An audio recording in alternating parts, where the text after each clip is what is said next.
2026, l'année de la croissance. Nous apprenons du livre de Genèse chapitre 1 au verset 28 et Jérémie 29 au verset 11 que c'est dans le cœur et la pensée de Dieu pour chaque personne qui croit et obéit de se multiplier et de devenir nombreux. Par conséquent, préparez-vous pour 2026, l'année de la croissance, où dans chaque saison, il devrait y avoir des fruits, en accord avec Apocalypse 22 au verset 2. Le premier endroit où nous devons prospérer est dans notre vie spirituelle. La croissance spirituelle est fonction de l'obéissance à l'Esprit de Dieu.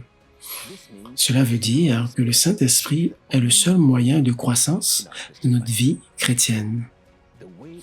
La voie de l'obéissance au guide du Saint-Esprit est la voie de la bénédiction, en effet. Comment pouvons-nous croître si nous ne connaissons pas ces voies? L'Université du Saint-Esprit est le lycée d'apprentissage où les vérités spirituelles sont discernées et imprégnées. C'est le temps d'apprendre les voies de l'Esprit et d'être totalement préparé pour les bénédictions à venir. Êtes-vous prêts? Le meilleur est encore à venir, en effet. 2026, l'année de la croissance.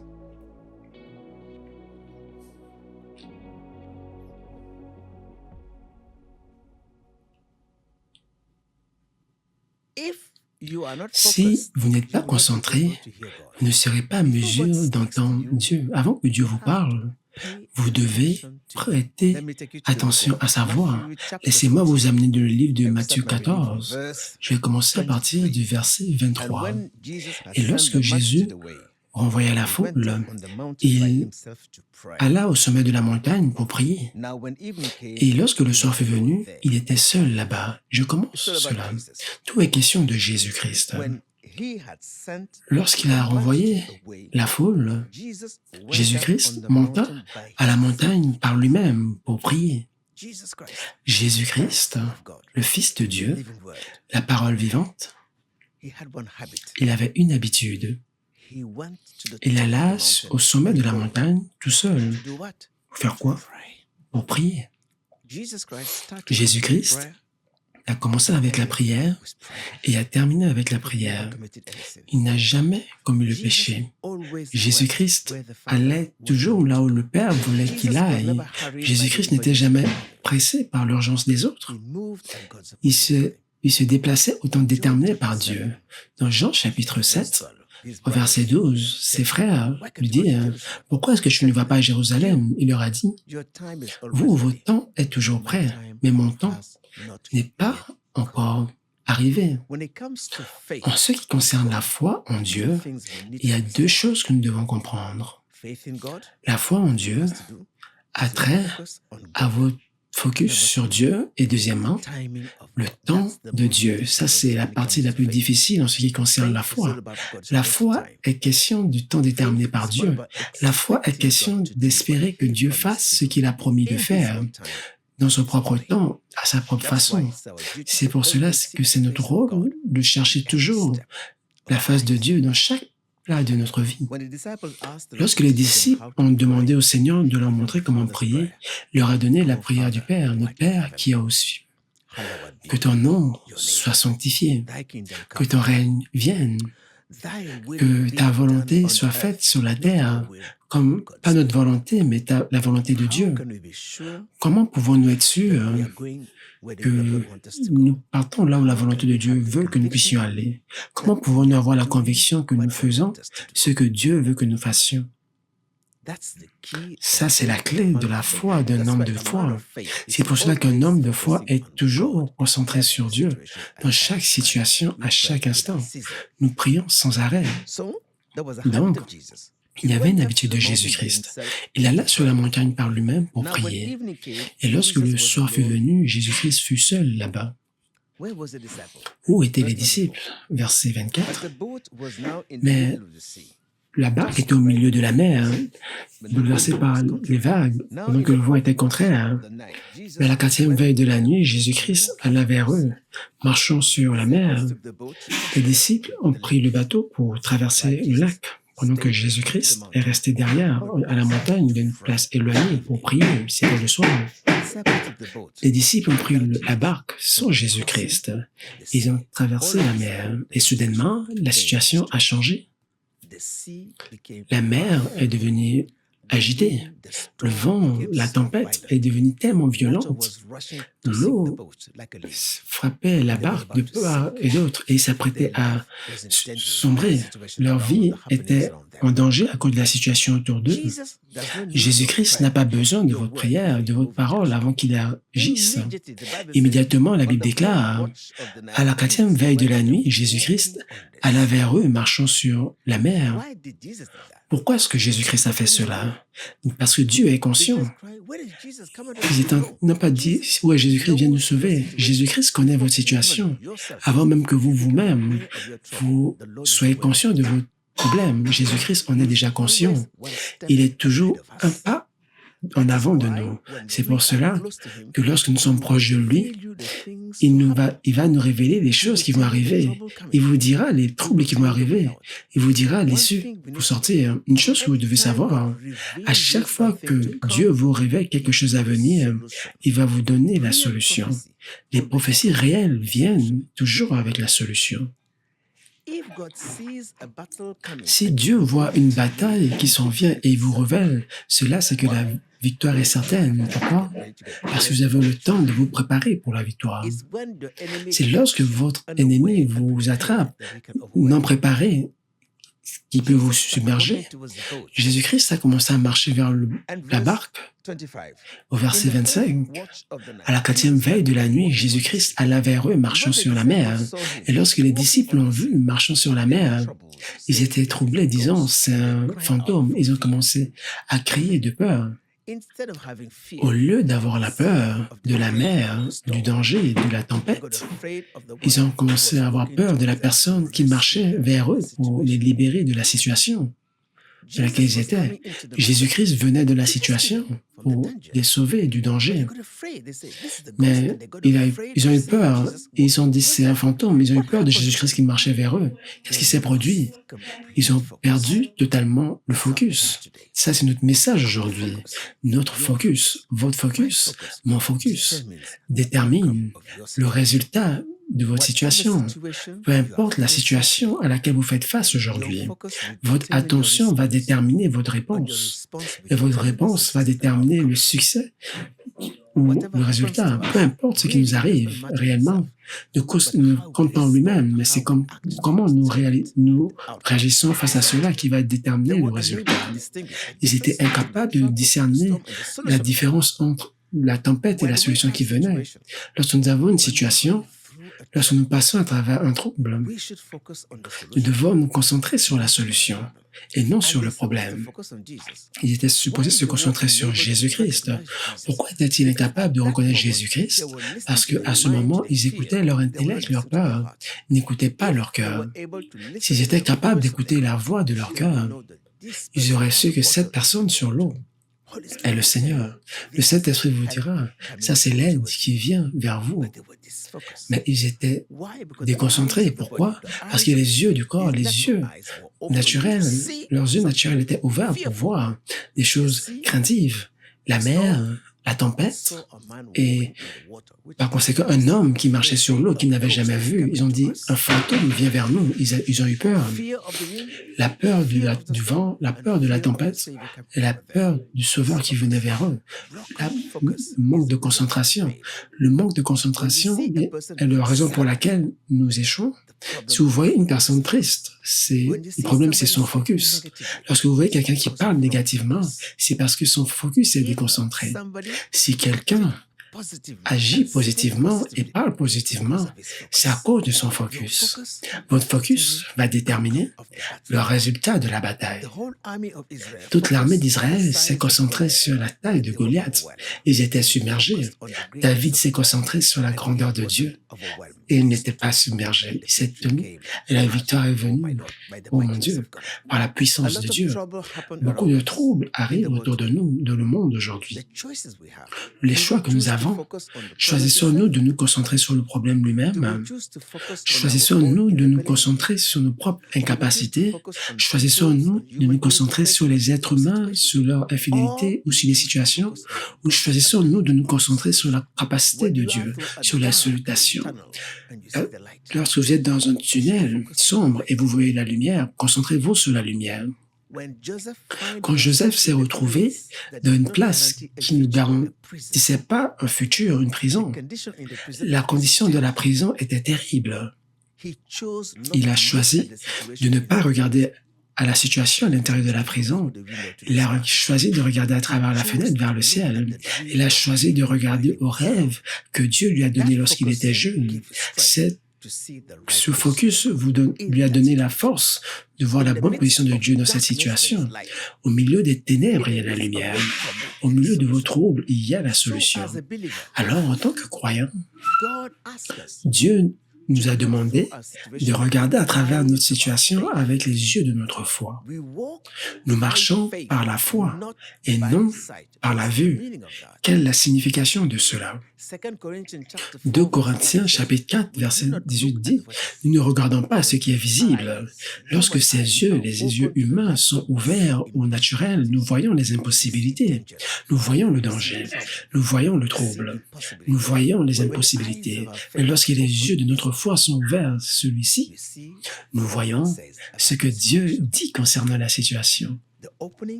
L'ouverture des yeux de votre cœur, des yeux de votre foi, à la puissance de Dieu, sa souveraineté, est le silencement de vos craintes. Lorsque les yeux de votre cœur sont illuminés par la révélation du Saint-Esprit, vous allez voir la souveraineté et la puissance et la toute-puissance du Dieu Tout-Puissant, il n'aurait plus peur. S'ils étaient capables de savoir que cette personne qui marche sur la mer est Jésus-Christ, ils seraient chantés, jubilés. Mais dans une situation où votre focus est brisé, vous êtes incapable de distinguer ce qui est de Dieu et ce qui n'est pas de Dieu. Vous n'arrivez pas à reconnaître qui est votre ami et qui est votre ennemi. Vous appelez un ennemi ami et un ami un ennemi. Lorsque votre focus est brisé, vous ne pouvez pas raisonner convenablement, vous ne pouvez pas prendre de décision. Et ça, c'est la stratégie que le diable utilise contre les croyants pour briser votre focus. La question, qu'est-ce que je veux dire par focus? Laissez-moi vous montrer une image, nous allons expliquer, afin que vous puissiez me suivre clairement. Dieu nous parle, et nous, les êtres humains, nous parlons à Dieu. La question est, quand nous sommes au milieu d'une situation qui est difficile, un trouble, en tant que croyants, ce qui compte pour nous, c'est d'écouter de Dieu. Nos facultés humaines, nos sens, ont tendance à se concentrer sur le naturel. Ça, c'est notre relation avec Dieu. Dieu me parle, Dieu vous parle et vous lui parlez. Pourquoi est-ce que nous parlons à Dieu? Nous parlons à Dieu très souvent de nos troubles, de nos situations. C'est pour cela que nous prions. Lorsque nous prions, lorsque nous parlons à Dieu, Dieu écoute. Et lorsque nous arrêtons, Dieu répond. C'est une conversation à deux sens. Je parle à Dieu et Dieu me répond. Si j'ai une relation réelle avec Dieu, cela devrait être une relation mutuelle. Je lui parle et il me parle.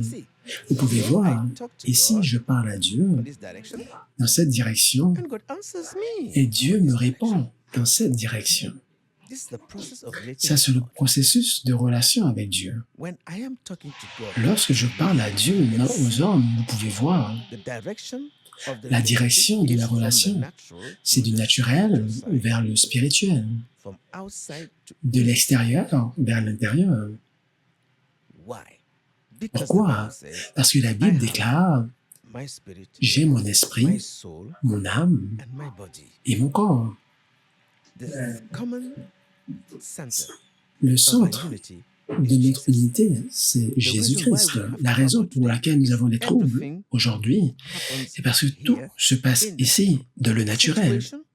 Les situations, les troubles, les maladies, l'opposition, les maladies dans ce monde, un monde troublé. Et Jésus-Christ dit, dans ce monde, nous ferons face à des tribulations. Il l'a dit clairement. Cela veut dire que Dieu n'a jamais promis de nous éloigner des troubles ici dans ce monde, mais il a promis de nous y faire passer à travers, peu importe ce que la vie apporte dans ce monde. Maintenant, la partie de notre être, de notre nature qui est connectée au monde, c'est notre corps humain. Ça, c'est mon corps. Ma tête, mes épaules, mes yeux, mes oreilles, mes facultés sont ici connectés à travers ces sens. Nous parlons du focus aujourd'hui. Ça, c'est notre message. Vous pouvez parler à Dieu, mais la question est, pour que vous puissiez écouter Dieu vous parler, vous devez avoir le focus. Si vous n'êtes pas concentré, vous ne serez pas à mesure d'entendre Dieu. Avant que Dieu vous parle, vous devez prêter attention à lui. C'est pour cela que l'Écriture dit « Veillez et priez ». Veillez a trait au discernement. Il a trait à l'écoute de ce qui n'est pas naturel, mais spirituel. Ça prend la révélation pour voir la lumière de Dieu dans l'esprit. Pour veiller, c'est prêter attention aux choses de l'esprit. Veiller et prier.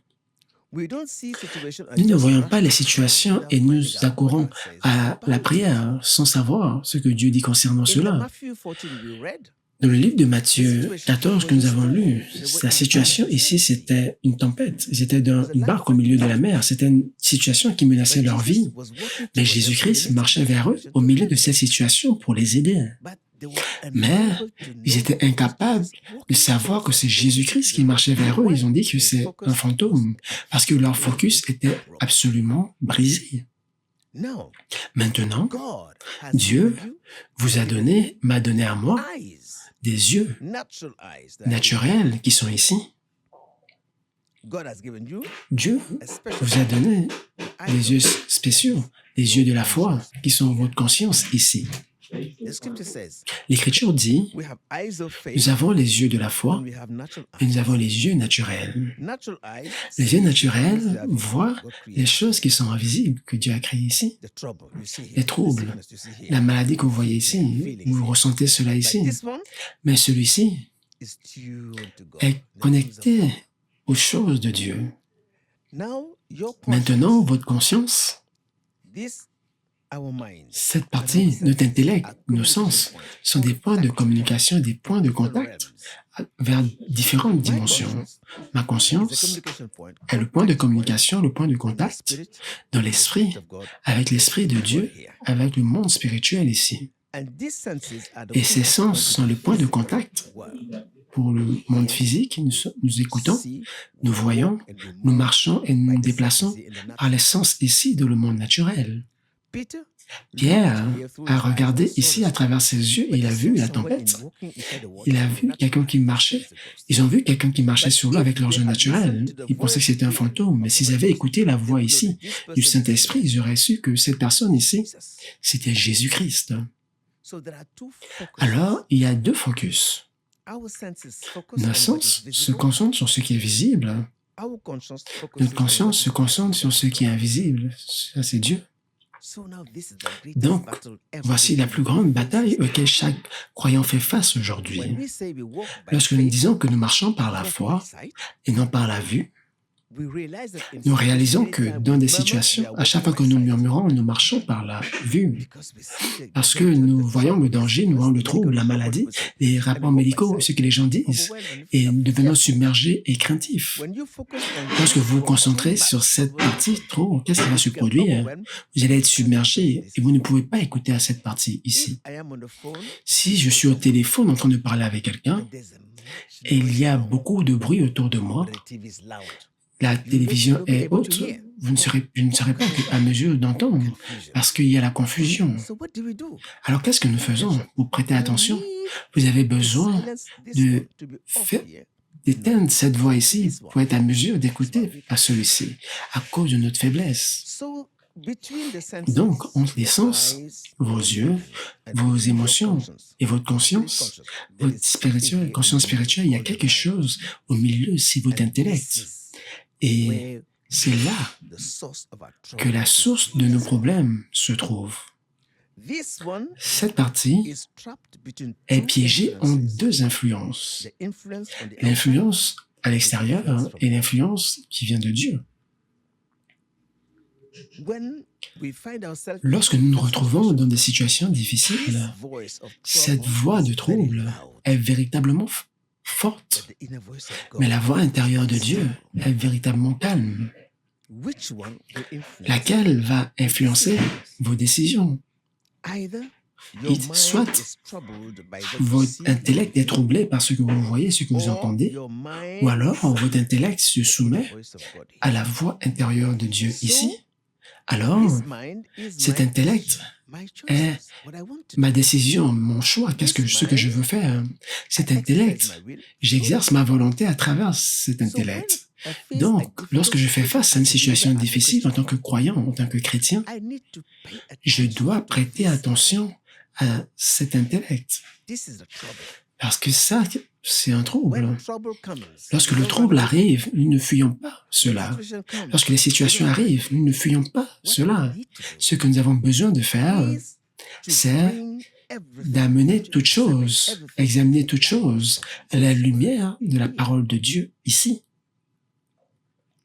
Le problème que nous avons, c'est que cet intellect peut être charnel et cet intellect peut être rendu spirituel. L'exemple de Pierre, lorsque Pierre était dans la barque, il utilisait ses yeux pour regarder Jésus-Christ. Ses yeux ne peuvent pas voir le cœur. Dieu regarde le cœur. Donc, nous avons deux types de caméras. Nous avons la caméra à l'extérieur. Celui-ci, votre intellect et vos sens, nous l'appelons. Si vous savez ce que la caméra veut dire, certaines caméras fonctionnent de façon automatique. Elles photographient toute chose à l'extérieur. Ils se concentrent sur ce qui est visible, mais la Bible déclare la foi n'est pas un focus automatique. La foi n'est pas automatique. Elle requiert de vous que vous agissiez manuellement. Qu'est-ce que je veux dire par cela? Lorsqu'il y a une caméra ici, il y a une caméra ici qui est cachée, ça c'est votre conscience. Celle-ci regarde le cœur et non la situation. Celui-ci regarde au-delà de la situation que vous faites face. Celui-ci regarde au-delà de l'insulte, au-delà de l'embarrassement, au-delà du trouble, au-delà des rapports médicaux, au-delà de la peur, de la crainte et vers ce que Dieu dit. Lorsque cette voix parle dans votre vie, votre problème est résolu. La réponse, c'est d'apprendre à vous refocuser sur ce que Dieu dit. Concentrez-vous sur la lumière. Qu'est-ce que je fais lorsque je fais face à une situation qui est difficile? J'accours vers Dieu. Apprenez à éteindre cette voix. Ça, c'est ici que la voix de Satan devient forte. Il utilise ces situations, les troubles, pour submerger votre intellect, pour embrumer votre intellect. Et cet intellect est tellement important parce que notre intellect est la dimension de la compréhension. Lorsque l'intellect de Pierre était tellement submergé, il était effrayé. Regardons ce qui s'est produit. On va le prendre étape par étape. Dans Matthieu, chapitre 14, Jésus-Christ a répondu au verset. Immédiatement, Jésus-Christ leur a dit, « N'ayez pas peur, c'est moi. C'est moi. » C'est ce que Jésus-Christ a dit. Immédiatement, Simon-Pierre a appris que c'était le Seigneur. Au verset 28, Pierre lui dit, Seigneur, si c'est toi, ça veut dire qu'il n'est pas sûr. Son focus était toujours brisé. Il dit, Seigneur, si c'est toi, ordonne que j'aille vers toi sur les eaux. Pierre a entendu la voix de Jésus-Christ. Lorsque vous écoutez la voix de Dieu, la solution est venue. Peu importe ce qui se passe à l'extérieur, peu importe la voix de vos situations, lorsque la parole de Dieu parle, votre problème est résolu. Je vous dis la vérité. Pierre a dit, si c'est toi, parce qu'il ne pouvait pas voir clairement. Alors Jésus-Christ lui dit, viens. Et lorsque Pierre sortit de la barque et marcha sur les eaux, j'aime Pierre pour cela. Pierre était effrayé, mais lorsque le Seigneur lui a dit, viens, il avait une confiance absolue dans la parole de Jésus-Christ. Peu importe ce que vos situations est en train de vous dire aujourd'hui, il n'y a pas d'issue. Vous êtes terminé. Si Dieu dit que vous avez la victoire, la parole de Dieu va prévaloir sur cela. Ça, c'est la voix de la foi. Peu importe ce que Goliath s'est tenu pour dire devant le peuple d'Israël au point où ils ont eu peur. David a écouté sa conscience et a déclaré prophétiquement. Il a dit, aujourd'hui, tu sauras que la bataille appartient à l'Éternel. Lorsqu'il a dit cela, il a entendu la voix intérieure et il a déclaré la parole de foi à l'extérieur. Qu'est-ce qui s'est passé? Le géant est tombé. C'est comme cela que nous vainquons Satan dans votre vie. Toute situation que Satan utilise, c'est un piège pour vous détourner votre focus, pour briser votre focus. Il utilise tout type de situation pour vous amener à douter de la bonté de Dieu. Lorsque vous écoutez la voix de vos situations, vous écoutez la voix de l'ennemi derrière cela. Qu'est-ce que nous faisons? Nous devons changer notre focus de ce que la situation dit vers ce que Dieu dit. Lorsque nous arrivons à la fin de nous-mêmes, lorsque nous faisons face à des situations terribles, c'est là que nous comprenons que nous devons prier vers Dieu pour rendre les impossibilités possibles. Quand Daniel s'est retrouvé dans une situation où on voulait le jeter dans la fosse au lion, il savait que le décret avait été signé par le roi et rien ne pouvait changer cela. Qu'est-ce qu'il a fait? Il a couru vers Dieu. Il s'est concentré sur la solution et la seule solution, c'était l'intervention de Dieu pour sa vie. Il a couru, il allait dans sa chambre, il a ouvert la fenêtre et qu'est-ce qu'il a fait? Il a prié à Dieu. Son cœur a commencé à prier pour l'intervention de Dieu dans la situation. Et Dieu est venu. Et Dieu lui a révélé la situation. Et lorsque le roi a dit qu'il va tuer tous les magiciens, toutes les personnes qui étaient incapables d'interpréter le rêve, Daniel faisait partie de ces personnes, mais il a couru vers Dieu. Il a prié à Dieu. Dans son cœur, ici, Daniel a couru ici. Il a prié ici. Au milieu de la nuit, Dieu lui a révélé le rêve et lui a donné l'interprétation du rêve. Il était capable de venir de le naturel pour expliquer au roi le rêve qu'il a eu. Seul Dieu peut faire cela de la dimension de la révélation de l'esprit. La réponse à votre situation est ici. La réponse à votre stérilité est ici. La réponse à vos troubles est ici. Nous entendons Dieu ici, dans la zone secrète, ici, dans votre cœur. Donc, quel est notre focus? Un homme de foi se concentre sur la solution, se concentre sur Dieu, ne se concentre pas sur le trouble que nous avons ici. Cela ne veut pas dire que nous oublions le trouble. Non, nous faisons face au trouble ici, et après, nous l'amenons à Dieu pour la réponse. Nous faisons face à toute situation ici. Nous ne fuyons pas cela. Dès lors que nous faisons face à cela, nous savons comment gérer cela. Si quelqu'un est malade ici, il a une douleur ici, il doit aller voir un médecin. Le docteur va essayer d'aller vers la racine pour chercher quelle est la cause du problème. Peu importe à quel point c'est sérieux, lorsque le docteur est capable de diagnostiquer le problème, alors un traitement va être appliqué pour résoudre cela. La même chose ici. Le médicament que nous utilisons ici, c'est la parole de Dieu. La santé pour toute chair. Lorsque nous faisons face aux impossibilités de le naturel, lorsque tout ce que nous avons fait, essayer de faire humainement possible, échoue, nous accourons vers Dieu. Et lorsque vous accourez vers Dieu, Dieu a le dernier mot. Regardez tous les héros de la foi, toute personne. Moïse a fait face à des difficultés. N'oubliez pas, Moïse était en Égypte. Un jour, on a menacé de le tuer et il a fui dans le désert pour sauver sa vie. Il a fui vers un autre pays, au pays de Madian, pendant 40 ans. Joseph a quitté son pays pour aller dans une terre étrangère en Égypte pour toute sa vie. Daniel était un exilé, il a quitté son pays, il était à Babylone. Allez voir Jacob. Un jour, son frère Ésaü, après qu'il a reçu la bénédiction, a essayé de le tuer. Il a fui pour protéger sa vie. Et 20 ans plus tard, il est revenu. Cela veut dire, la place où vous êtes aujourd'hui peut ne pas être la place de votre destinée. Aujourd'hui, je parle à tant de croyants, de différentes nations, de différents pays.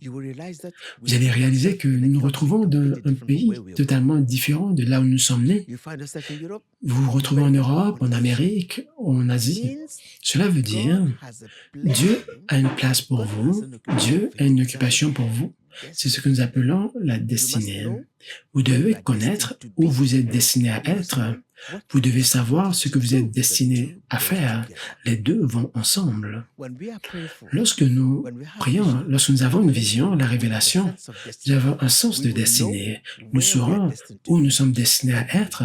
Nous saurons ce que nous sommes appelés à être. Ça, c'est le problème. Lorsque Dieu vous révèle le rêve, vous montre un objectif dans votre vie, sa main va vous conduire vers une place de destinée. Donc, Dieu Tout-Puissant, tous les êtres humains, chaque personne, incluant moi, incluant vous, Dieu a donné à chaque être humain la grâce du temps et de l'espace pour agir comme alloué par sa providence. Dieu, à chaque être humain, a donné la grâce du temps et de l'espace pour agir, pour vivre comme alloué par sa providence. Cela veut dire, Dieu a prédestiné une place pour être, pour vivre, pour demeurer, pour travailler. Dieu a prédestiné un travail de vocation. Êtes-vous appelé par Dieu pour être un médecin, un ingénieur? Êtes-vous appelé par Dieu pour être un apôtre, un prophète? C'est ancré en vous. Vous devez connaître votre don et là où Dieu vous a destiné à être. La raison pour laquelle nous ne pouvons pas comprendre, c'est parce que notre focus parfois est brisé.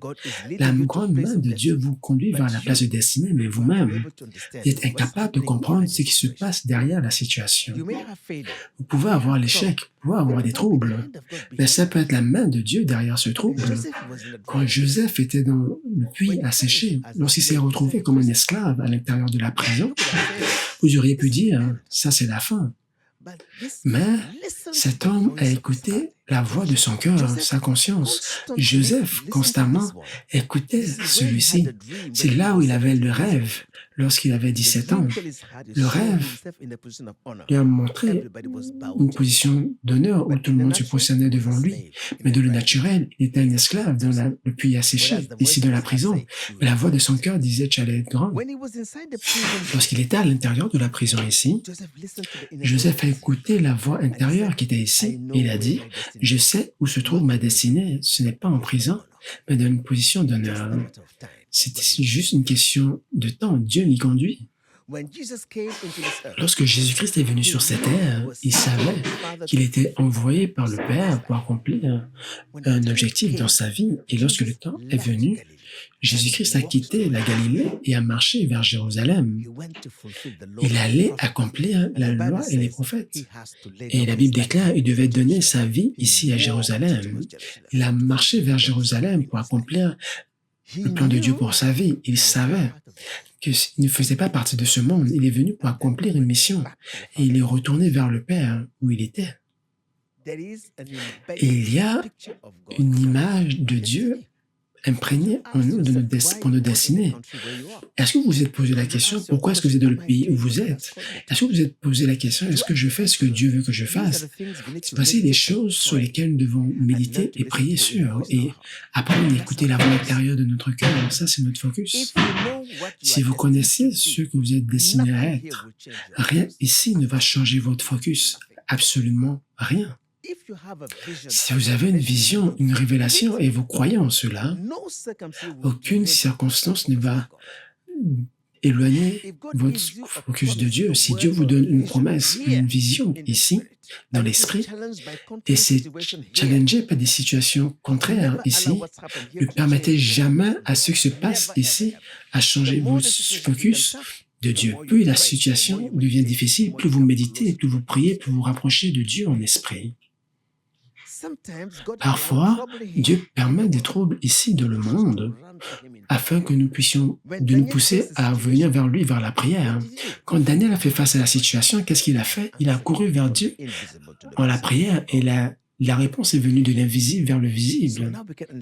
Donc maintenant, nous pouvons comprendre la signification de la prière. Ma prière, peu importe ce qui se passe ici, à l'extérieur, ne doit pas être dictée par la situation ici. Ma prière doit être dictée par ce que Dieu dit la concernant. Lorsque vous venez à Jésus-Christ, Jésus-Christ va vous donner la solution. Devrais-je continuer à me concentrer sur les impossibilités dans les ténèbres ici, ou alors je me concentre sur la capacité de Dieu à me secourir ici? Lorsque mes yeux naturels voient des impossibilités et le désespoir ici, Satan est content.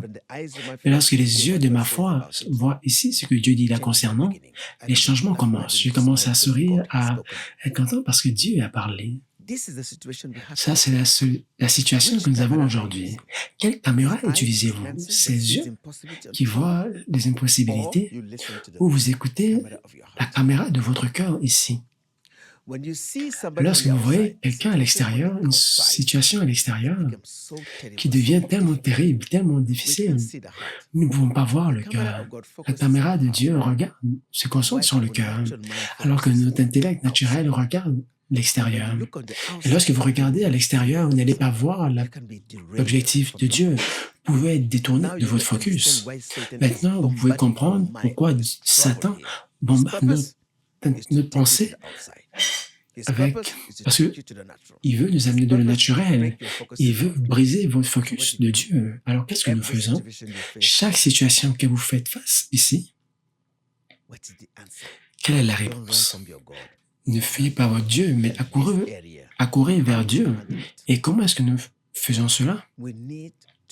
Nous avons besoin de venir dans la présence de Dieu en silence. Nous voulons écouter ce que Dieu a à dire. Nous devons nous concentrer ici, notre cœur. Nous devons éteindre la voix ici. Nous devons arrêter d'écouter la situation à la peur, au trouble, aux mauvaises nouvelles et aller dans la place secrète de votre chambre de prière, de votre cœur. Allez dans une place où il n'y a pas de distraction. Faites taire la voix de peur et de doute dans votre intellect. Saint-Esprit, prends plus de moi et donne-moi plus de toi. Prends plus de mes craintes ici et donne-moi plus de ta paix. Prends plus de mes doutes et donne-moi plus de ta foi. Seigneur, aide-moi à voir au-delà de la situation ici. Quelle est la porte de sortie? Quand Dieu vous parle ici, de la puissance du Saint-Esprit, la solution vient, la percée vient. Si vous êtes dans une place de destinée, là où Dieu veut vous bénir, le diable va tout faire pour vous déloger de cette place. Si vous ne connaissez pas la pensée de Dieu, vous allez briser les relations. Beaucoup de personnes ont brisé des relations à cause des situations naturelles. Beaucoup de mariages, beaucoup de relations ont été détruits à cause des troubles ici, alors que c'était un mariage de destinée. Qu'est-ce que nous faisons? Dans une situation comme cela, nous avons besoin de nous concentrer sur Dieu. Se concentrer sur Dieu et apprendre à écouter la voix de notre cœur. Comment je fais taire la voix négative? Toute situation qui apporte des pensées négatives, de mes pensées, je me coupe de cela. Si la télévision, tout ce qui fait cela, je peux me distraire. Je peux couper cela. Jésus-Christ est allé d'une place de solitude pour se concentrer. Verset 22. Jésus-Christ est allé d'une place de solitude pour prier. Pourquoi est-ce qu'il a fait cela? Parce qu'il voulait entendre parler du Père. Lorsque vous avez des situations, allez dans la présence de Dieu, dans la place intérieure. Lorsque vous rentrez dans la place secrète, qu'est-ce que vous faites? Seigneur, prends plus de moi, donne-moi plus de toi. Et lorsque vous rentrez dans la présence de Dieu, Dieu va retirer le fardeau émotionnel. Il va vous déclarer une parole. Lorsque vous allez croire en cette parole, la lumière de la foi va venir automatiquement. La foi vient lorsque la parole de Dieu dans votre cœur ici commence à prévaloir sur les pensées négatives ici. Un homme qui marche par la foi se concentre sur Dieu et non sur la situation. Au lieu de vous concentrer sur vos impossibilités, au lieu de vous concentrer sur vos origines, d'où vous venez n'a rien à voir avec votre destinée en Dieu. Moïse, Daniel, Jacob, Joseph, tous ces héros de la foi, Abraham, ils devaient quitter où ils sont nés pour aller vers une place de destinée. Dieu a une place destinée pour vous, pour révéler son objectif. Il a une place de destinée, une occupation de destinée. C'est votre rôle de réinitialiser votre focus. Votre responsabilité, ma responsabilité, c'est d'aller dans la présence de Dieu avec mon cœur, pas avec ma bouche. Nous venons à Dieu avec notre cœur. Maintenant, de l'intellect vers le cœur, la réponse est la méditation. La méditation, la méditation, la méditation. C'est quoi la méditation? Je ferme ma bouche, j'arrête de me plaindre. Je ferme mes yeux, je rentre dans la présence de Dieu et je commence à remercier Dieu de mon cœur pour ce qu'il a fait pour moi. Seigneur, je ne comprends pas ce par quoi je fais face, mais je mets ma confiance en toi. Seigneur, cela devient plus grand pour moi, mais je me remets cela en tes mains. Tu as dit, venez à moi, vous tous qui êtes fatigués, chargés, je vous donnerai du repos. Seigneur, cette situation, je la porte devant toi. Cette stérilité, je la mène devant toi. Cette maladie, je la porte devant toi. Mon trouble, je la mène devant toi. Aide-moi. Dans votre cœur, comment est-ce que nous dominons? À chaque fois que vous faites face à une situation, allez dans la Bible. Allez voir un héros de la foi qui a vécu une situation similaire à la vôtre et allez voir comment Dieu l'a aidé à sortir de cela. Lorsque Moïse a fui de l'Égypte parce qu'il a tué quelqu'un, il avait peur pour sa vie. Il a fui dans le désert pendant 40 ans. Qu'est-ce qu'il faisait? Il priait. Comment est-ce que nous savons qu'il priait? Allez voir le nom de l'enfant qu'il a eu, Gershom. Il a dit, je suis un étranger. Je suis un étranger d'un terre étrangère. Il priait à Dieu. Joseph, lorsqu'il a eu un enfant, il l'a appelé Manassé. Cela veut dire, Dieu m'a fait oublier mes souffrances. Ils priaient dans leur cœur à Dieu. Ils amenaient chaque situation à lui. Moïse était un homme de prière. Daniel, un homme de prière. Chacun d'entre eux était des hommes de prière dans leur cœur. Ils étaient silencieux, mais leur cœur n'était jamais silencieux. Maintenant, ce que vous avez besoin de faire, c'est de commencer à dire à Dieu d'ouvrir les yeux de votre foi pour la réponse qui vient du ciel. Demain, c'est l'incertitude. Demain, c'est le futur. Ces yeux ne peuvent pas voir demain. Vous n'avez pas de contrôle sur ce qui arrive après. C'est pour cela que nous prions. Je prie à Dieu pour venir faire ce qui m'est impossible à faire.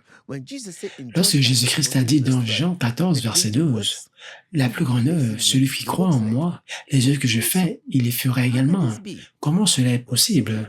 C'est l'œuvre de la prière. Jésus-Christ a dit, lorsque vous faites face à des impossibilités, des montagnes, priez, ouvrez votre bouche et déclarez la parole de foi. Et commencez à déclarer la bonté de Dieu dans votre vie. Commencez à remercier Dieu, et c'est fait. Tout va bien, alléluia. Lorsque vous dites tout va bien, lorsque vous déclarez la parole de foi, cela va devenir prophétique. Ce que vous dites de votre cœur va se réaliser. Par conséquent, vous devez écouter votre cœur. Lorsque vous déclarez la parole de Dieu sur une situation, sur un trouble, sur une personne, vous libérez votre foi et vous amenez la puissance du Saint-Esprit Lorsqu'il arrive, Jésus-Christ va réécrire l'histoire de votre vie. Nous faisons face à des situations réelles, nous ne fuyons pas. C'est vrai. La pauvreté est là, la douleur est là, le trouble est là, la peur, des situations réelles auxquelles nous faisons face, c'est réel, c'est là. Vous ne pouvez pas fuir cela. La foi n'ignore pas les troubles. Mais lorsque vous faites face à votre géant, nous appliquons l'arme de la foi, la plus grande arme que chaque personne applique, c'est la prière. Nous prions de la provision de Dieu, que la capacité de Dieu apporte le miracle de notre vie. Daniel a dit quelque chose que nous devons comprendre. Parfois, nous avons des saisons de notre vie, des saisons de peine, de maladie, de troubles. Nous passons à travers cela, de le naturel. Dieu n'a jamais promis de nous éloigner de ces choses, mais il a dit, il va nous accompagner à travers cela. C'est l'année de la croissance. C'est l'année de la croissance. Rien, absolument rien à l'extérieur ne peut dicter la direction de Dieu de votre vie. Peu importe ce à quoi vous faites face, la pauvreté, le retard, le rejet, on vous renvoie. Allez vers Dieu et priez. Priez vers vos dieux et lorsque le temps va arriver à sa façon, vous allez voir la percée. Regardez votre vie, allez voir l'historique de votre vie. Quel âge avez-vous pendant combien d'années avez-vous vécu? Vous êtes toujours vivant. Il y a de l'espoir. Un homme de foi ne regarde pas aux situations, il regarde à Dieu.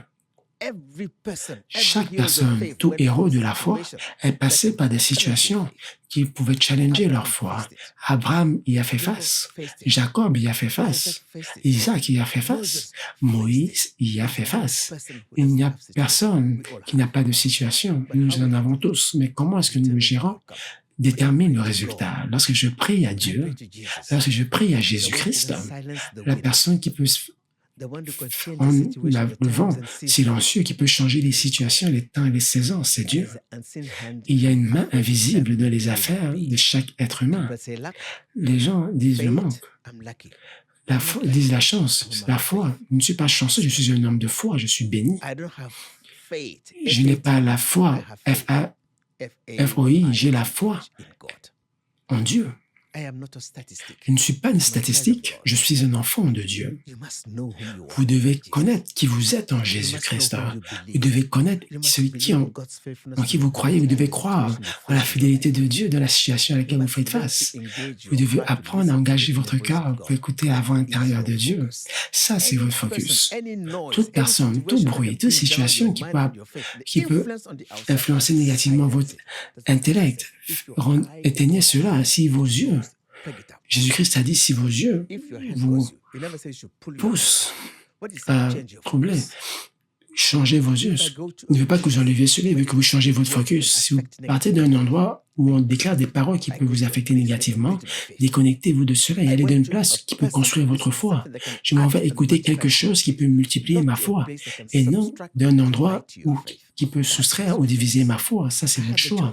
J'ai le choix d'aller vers la Bible. J'ai le choix d'accourir vers Dieu. J'ai le choix de prier. Et lorsque vous rentrez dans la présence de Dieu, je vous dis la vérité. Lorsque Dieu commence à vous parler, même si vous tremblez à l'extérieur, il y a la paix dans votre cœur.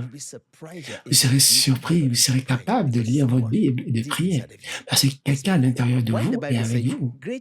C'est pourquoi est-ce que la Bible déclare que plus grand est celui qui est à l'intérieur de moi que celui qui est dans le monde? C'est le Saint-Esprit à l'intérieur de vous. Si Dieu est à l'intérieur de vous, avez-vous besoin de vous inquiéter? Comment est-ce que vous parlez à la personne à l'intérieur de vous? Méditez dans votre cœur. Lorsque vous méditez, vous shiftez votre attention du naturel vers le spirituel. Personne ne veut écouter votre voix. Lorsque vous méditez, vous fermez ses yeux et vous ouvrez les yeux de votre foi. Et avant même que vous le réalisiez, il y a une voix, il y a une parole qui vient de votre cœur.